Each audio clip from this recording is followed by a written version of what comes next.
Amigos de volta, finalmente, ao CPC comentado do canal Resenha Forense. Eu confesso que eu estava com um pouco de preguiça, mas na verdade era mais a preguiça de tirar a braca. Depois que a gente tira a braca, o negócio flui. Então hoje é o dia de tirar essa coisa, né, esse ranço. Vamos prosseguir. É um assunto que eu já não gosto tanto, mas eu vou falar, vou ter que falar dele, porque eu vou comentar o código inteiro. Estava dando uma lida aqui antes de fazer o nosso comentário. Se você gosta do canal, se inscreva, curta o vídeo, distribua aos seus amigos e principalmente acesse o Apoia-se aqui embaixo. Você pode ajudar o Resenha Forense com apenas R$ 2 por mês. Não deixe de consultar também nossos cursos pagos em resenhaforense.com, principalmente o curso de Direito Civil completo. Vamos lá então. Hoje, vejam, tradicionalmente, o que eu estava fazendo com vocês era comentar sessões inteiras do código, né? Ou capítulos, sessões, mas eu uso o termo sessão aqui no sentido etimológico mesmo e não jurídico positivo, por assim dizer. De modo que, olha só, deixa eu sair de cena e deixar só a lousa. Então, hoje a gente começa a falar dos impedimentos e da suspeição do juiz, certo? Dá esse capítulo todo, o que acaba abrangendo uma sessão no linguajar que eu quero usar aqui com vocês. Mas por didática, eu vou quebrar em 2 ou 3 vídeos, talvez até 4. Primeiro eu vou falar de impedimentos, tá? Vai ser esse vídeo hoje. A gente vai comentar o artigo 144. No próximo vídeo a gente vai comentar só a suspeição do juiz, que é o artigo 145. E depois, em 2 ou 3 vídeos, eu comento também o procedimento por trás disso tudo. Fica mais fácil e mais didático. Vamos lá então, meus amigos. Vamos falar de impedimentos e também de suspeição do juiz. Antes, um comentário rápido. Como eu sempre faço, né? Atenção, não há aqui curso de direito processual. São só comentários, tá? Prestem atenção nisso. Vamos lá então, meus amigos. Eu queria começar os comentários trazendo um aviso. Atenção, atenção. A doutrina vem criticando a divisão entre impedimento e suspeição.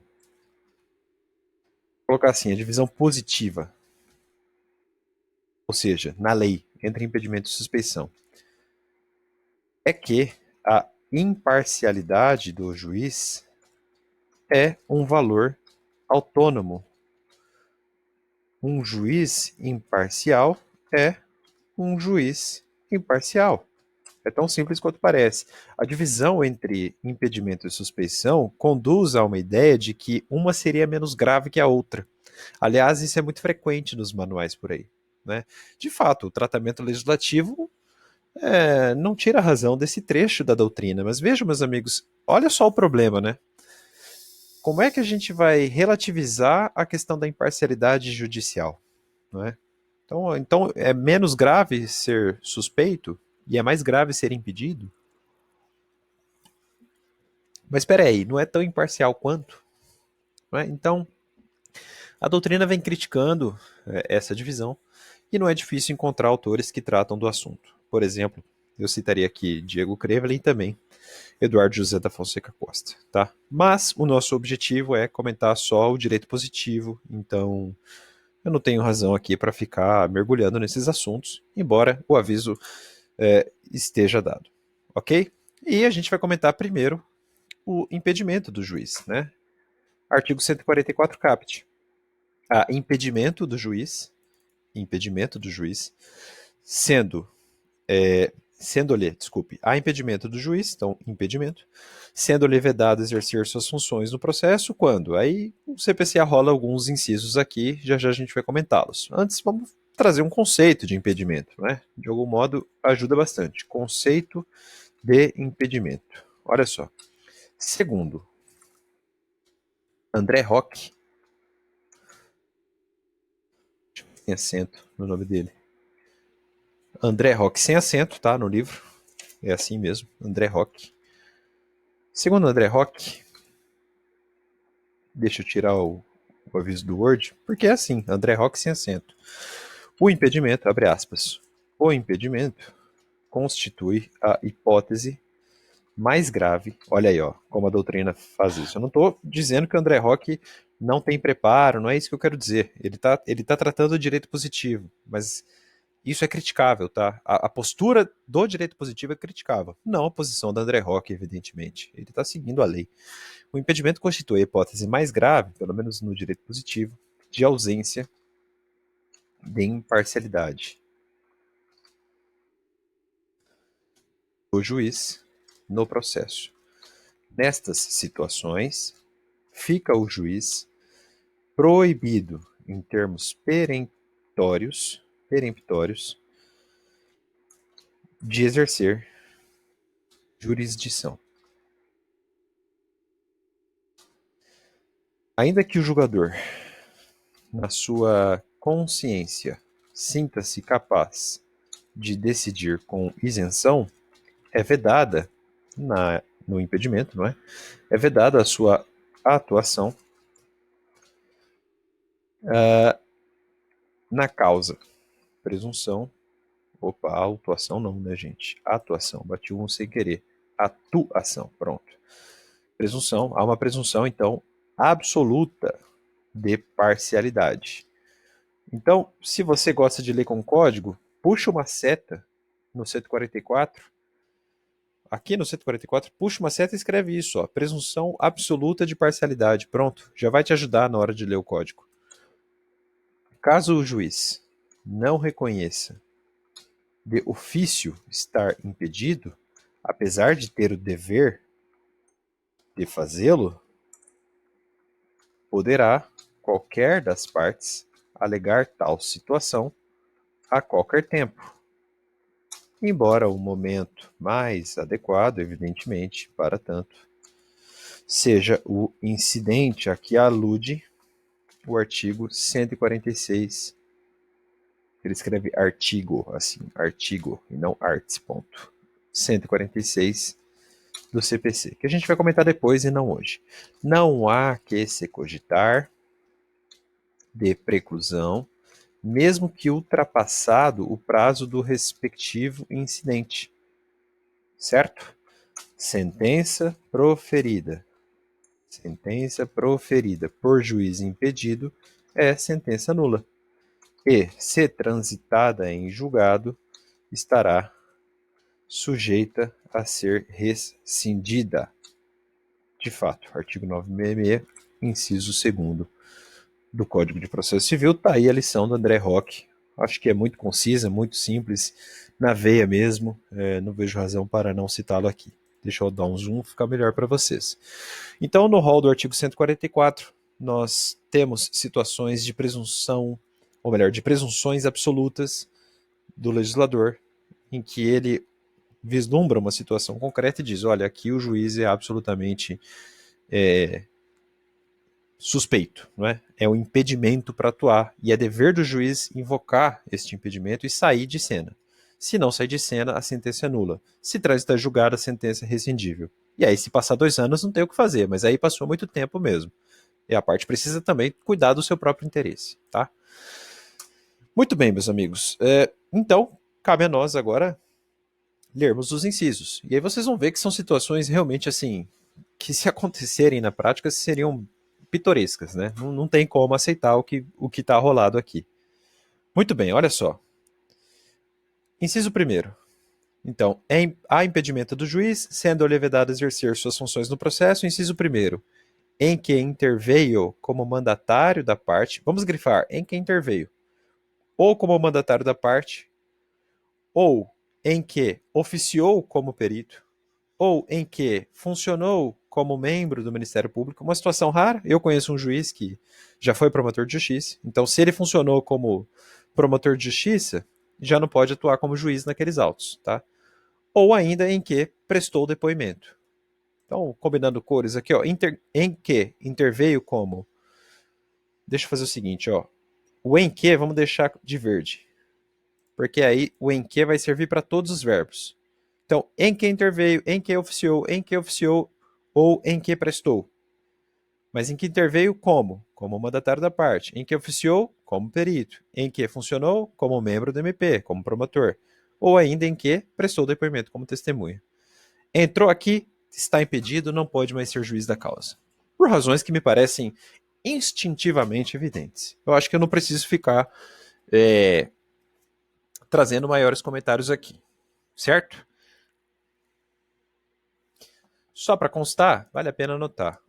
Observação.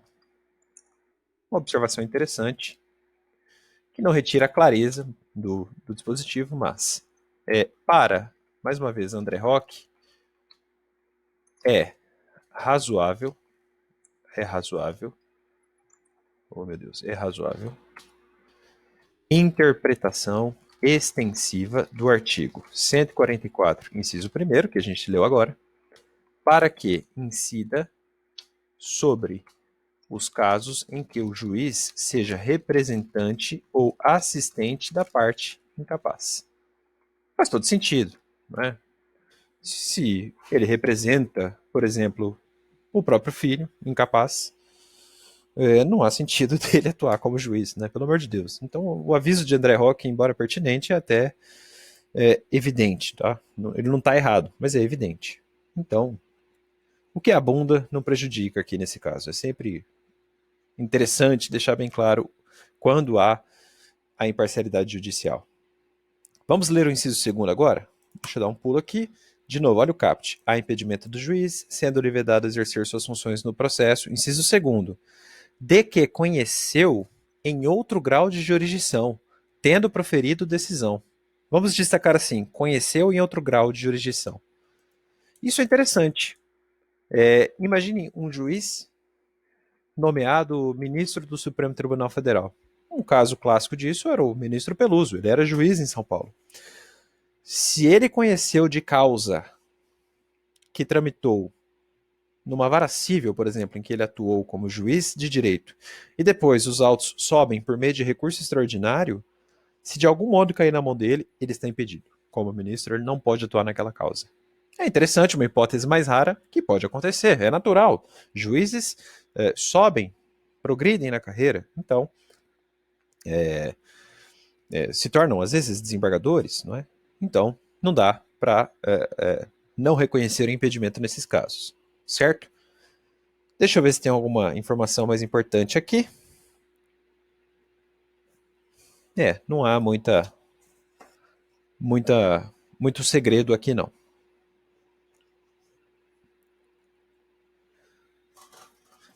Certo?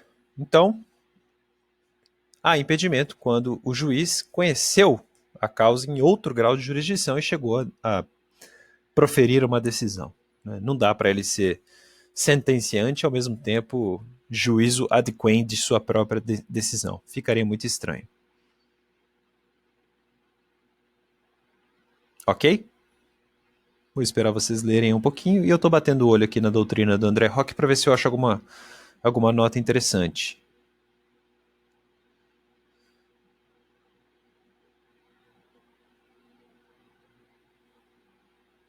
Ok, não há segredo aqui não. Vamos adiante.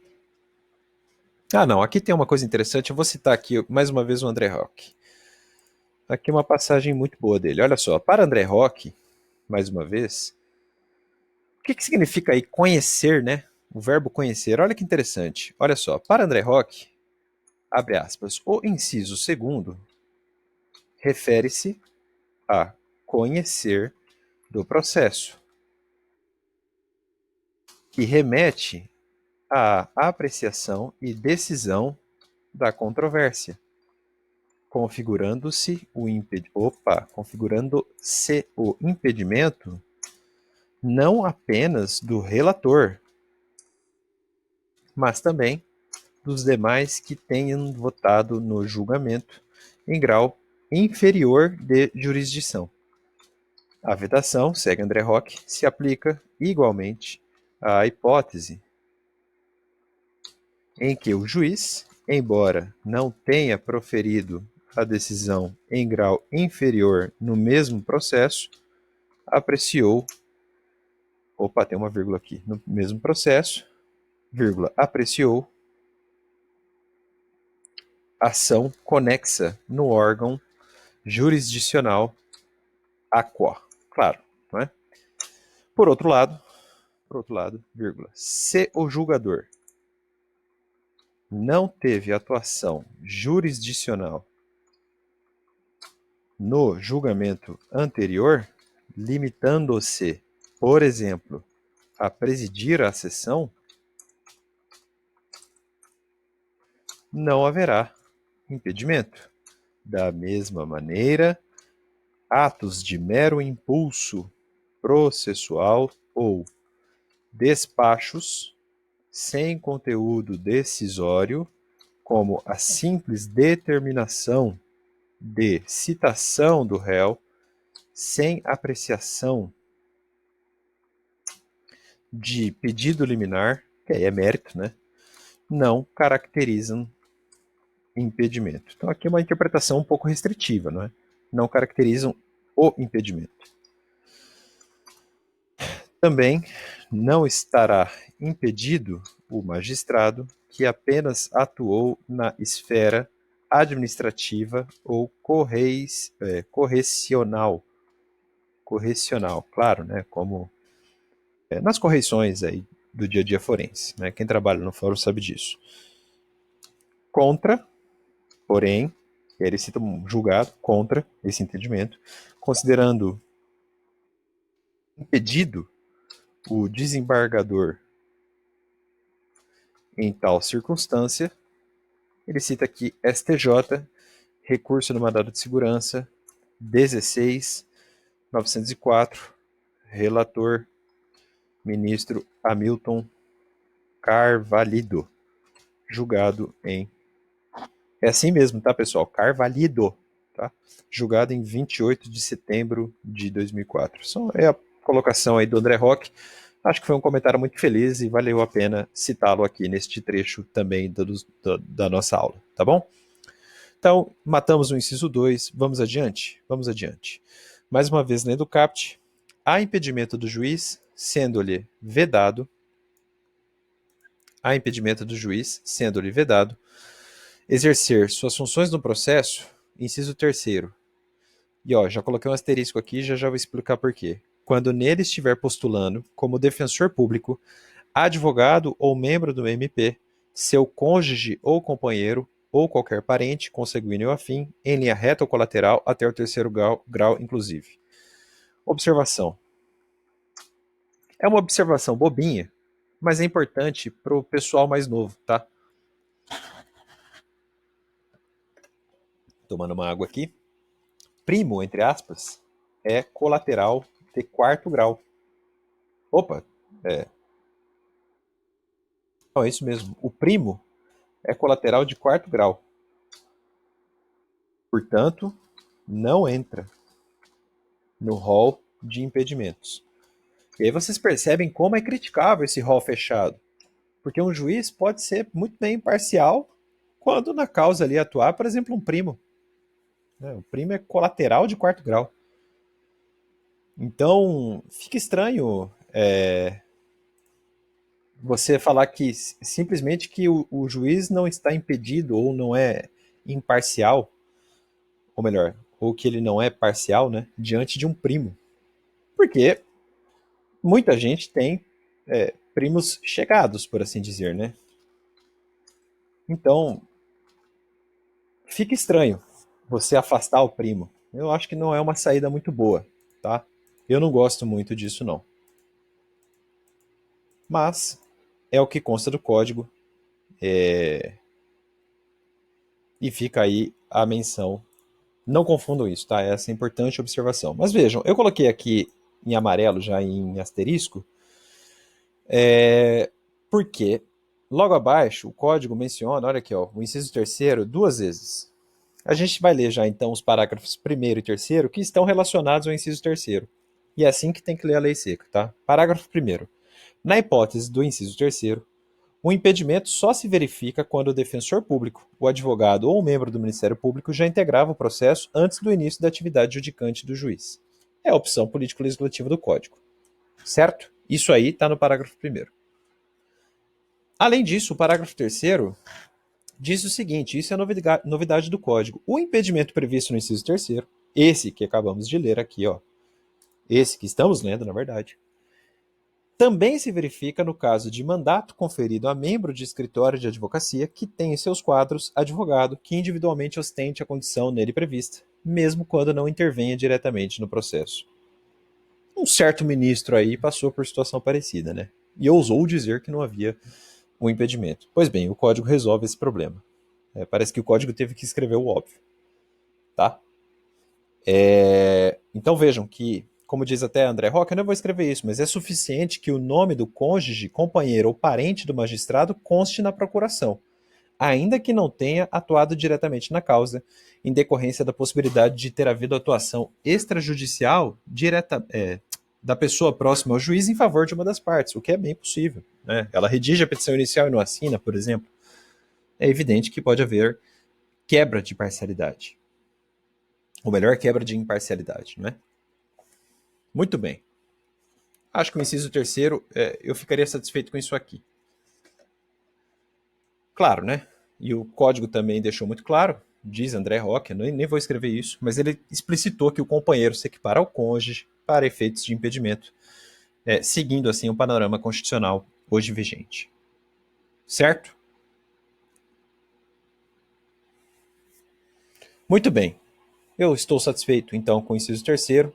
Já dou como lido o parágrafo primeiro e também o parágrafo terceiro, que tem a ver com o inciso terceiro. Ok? Fica só o parágrafo segundo que a gente vai ler depois. Vocês já devem ter lido aí, mas a gente estuda depois. Então, mais uma vez lendo o caput. Há impedimento do juiz, sendo-lhe vedado exercer suas funções no processo. Inciso 4. Quando for parente no processo, ele próprio... quando for parte no processo, ele próprio, óbvio, né? Ele não pode ser juiz dele mesmo. Então, isso aqui é até, assim, beira o ridículo ter que escrever isso no código. Enfim, quando for parte no processo, ele próprio, seu cônjuge ou companheiro, ou parente, consanguíneo ou afim, em linha reta ou colateral, até o terceiro grau, inclusive. Aqui, de novo, entra aquela observação, prima e colateral de quarto grau. Então não importa se o primo... aqui eu mencionei o primo como parte, mas também entra como advogado, né? Então, primo como parte ou primo como advogado não gera, pelo menos não legalmente, no rol do impedimento, um grau de imparcialidade legalmente absoluto, por assim dizer. O que é absolutamente criticável, no meu ponto de vista, pelo menos. Certo? Muito bem. Mas tirando essa crítica aí, a dicção é até meio óbvia, né? Olha, não julgue quando tiver parente, como parte. Óbvio, né? É óbvio que você presume a parcialidade judicial neste caso. E aí você tem que combatê-la. Inciso 5. Vamos ler o caput e depois o inciso. Há impedimento do juiz, sendo-lhe vedado exercer suas funções no processo. Inciso 5. Quando for sócio ou membro de direção ou de administração de pessoa jurídica, parte no processo. Aqui, óbvio, né? Imagine um juiz que é sócio de uma determinada sociedade. Ele não pode julgar a sociedade. Ainda que a sociedade não se confunda com o sócio, o fato é que ele tem um interesse societário, né? Então, aqui fica até meio evidente essa colocação. Se ele é sócio, ele não pode atuar. Se ele é membro de direção ou de administração, ele não pode atuar também. Certo? Muito bem. Estou tentando achar algum comentário que talvez seja pertinente aqui, do André Roque. Vamos ver se ele fala alguma coisa interessante. Aqui é interessante, ó. Vamos colocar assim. Observação. Para André Roque, olha só. Sempre que o juiz for sócio ou participar da direção ou administração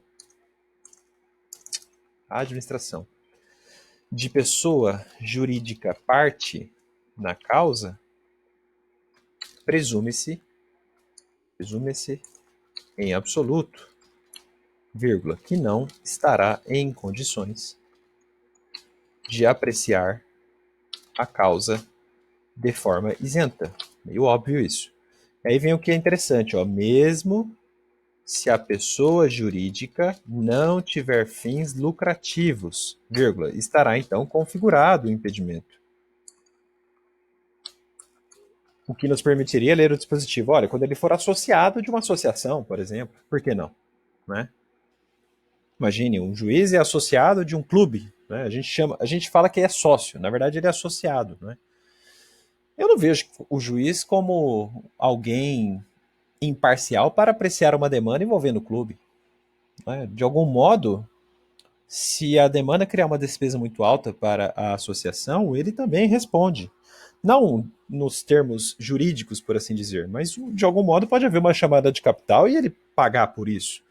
Então, na minha visão, na minha humilde visão, o dispositivo pode ser ampliado de maneira a lermos aí, como sugere André Roque, associação ou até fundação, dependendo do caso. Certo? Muito bem. Estou satisfeito com os comentários do inciso 5. Vamos para o inciso 6. Olha só. Há impedimento do juiz, sendo lhe vedado exercer suas funções no processo. Inciso 6. Quando for herdeiro, presuntivo, donatário ou empregador de qualquer das partes. Vamos grifar assim, ó, herdeiro, donatário ou empregador de qualquer das partes. Meio óbvio, né? O juiz patrão não vai julgar alguém que seja o seu empregado. O juiz doador não vai julgar alguém que seja o seu donatário. E assim também um herdeiro presuntivo. Eu acho que aqui não cabe maior digressão analítica nem maior comentário. Tá? Aqui é meio óbvio mesmo.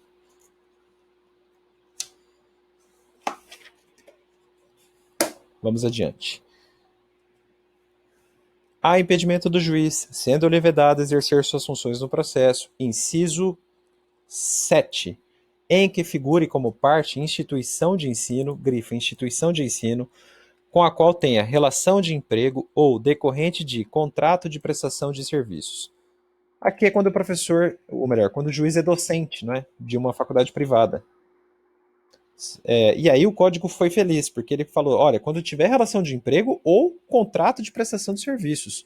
Eu, Marcelo, por exemplo, se hoje fosse juiz, não poderia atuar como magistrado em demanda envolvendo uma instituição maringaense chamada Faculdades Maringá, porque lá prestei serviços como professor de uma pós-graduação lato sensu em direito processual. Eu não tenho relação de emprego, mas eu tenho um contrato de prestação de serviços.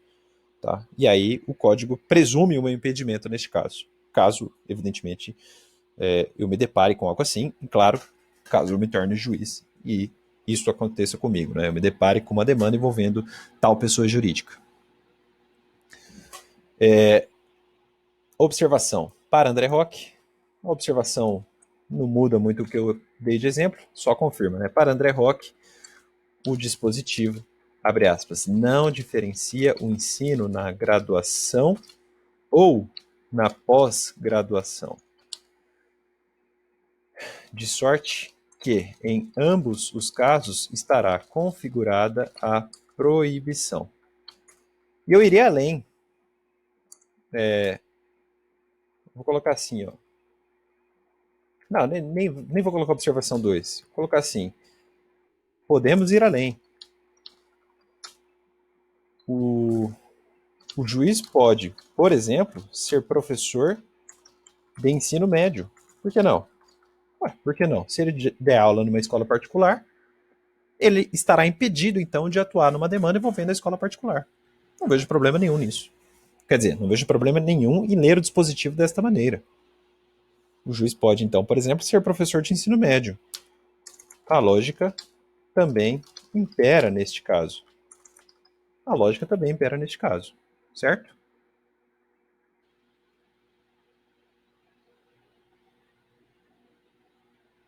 Muito bem.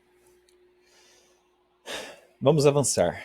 Caput. Há impedimento do juiz, sendo-lhe vedado exercer suas funções no processo. Inciso 8º agora. Em que figure como parte, ou seja, como parte, cliente do escritório de advocacia do seu cônjuge, companheiro ou parente, consanguíneo afim, em linha reta ou colateral, ter terceiro grau, inclusive. Eu vou grifar parente. Vou colocar assim, de seu cônjuge ou parente, tá? Até terceiro grau, inclusive. Mesmo que patrocinado por advogado de outro escritório. Então, por exemplo, eu estou casado com alguém, eu sou juiz e este alguém advoga. evidente que eu não posso atuar como juiz numa causa em que a parte é patrocinada por minha mulher. Essa é a lógica. Por minha cônjuge, no caso. Certo? E aí o código vai além, né? Mesmo que patrocinado por advogado de outro escritório. Então o código aqui foi bastante rigoroso nesse caso, certo? Então há uma presunção absoluta de que isto comprometeria sua imparcialidade.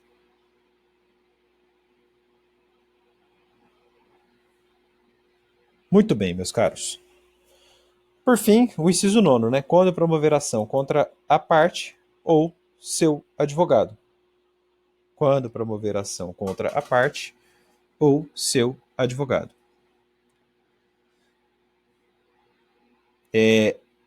Aqui nós temos uma hipótese inédita, segundo André Roque, do CPC de 2015, e ela diz respeito aos casos nos quais o juiz tenha ou esteja promovendo uma ação contra qualquer das partes ou dos advogados no processo. Essa é a lógica.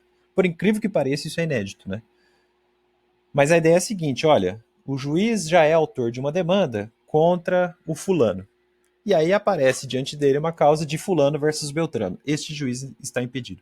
Eu não estou escrevendo mais aqui porque fica mais fácil falar, né? A gente já entendeu bem os impedimentos. São casos assim mais escancarados mesmo, né? Eu acho que cabe uma crítica aí desse colateral até o terceiro grau. Eu acho que tinha que ser até o quarto grau, né? Ou ter alguma vazão aí em algum parágrafo, alguma coisa assim. Olha, se tiver uma suspeita do quarto grau, é que aí a suspeita entra no rol da suspeição, mas aí entra também de novo naquela crítica que eu mostrei para vocês no começo da aula, né? Se a imparcialidade é em si um valor, por que a gente vai graduá-la em mais ou menos grave, né? A imparcialidade em si é grave, né? Então fica complicado. Enfim, vamos adiante. Já lemos os parágrafos primeiro e terceiro, resta apenas a leitura do parágrafo segundo. É vedada a criação de fato superveniente a fim de caracterizar o impedimento do juiz. Aqui eu vou trazer os comentários do André Roque para fechar, tá? Conforme André Roque, comentando aí o parágrafo segundo, não se admite que qualquer dos sujeitos do processo atue no sentido de criar impedimentos para o juiz, sob pena de colocar em risco o princípio do juiz natural, manipulando a escolha do magistrado que irá decidir a controvérsia. Trata-se de conduta que viola a boa-fé no processo. Artigo 5º, que já estudamos, inclusive. Artigo 5º. Certo, gente? Aqui não há maiores comentários mesmo. Eu fecho as aspas, fecho a citação e fecho também a aula. No próximo vídeo a gente vai estudar então a suspeição. Deixa eu voltar a cena aqui. Espera lá, só um instantinho. De volta então, meus amigos. Ainda bem, demos sequência aí ao nosso CPC comentado. No próximo vídeo eu vou falar então da suspeição. E assim fecho os comentários. Só um adendo. Anotem aí também. Súmula 252 do STF. Criticada na doutrina, mas ela diz: na ação rescisória não estão impedidos juízes que participaram do julgamento rescindendo. Já já a gente vai entender isso, já já não, né? Quando a gente chegar na ação rescisória. Muito criticada essa súmula na doutrina, mas é um entendimento que prevalece. Fica aí anotado então para vocês. Anotem aí. Eu volto no próximo vídeo para tratar então da suspeição. Um abraço e até mais. Tchau.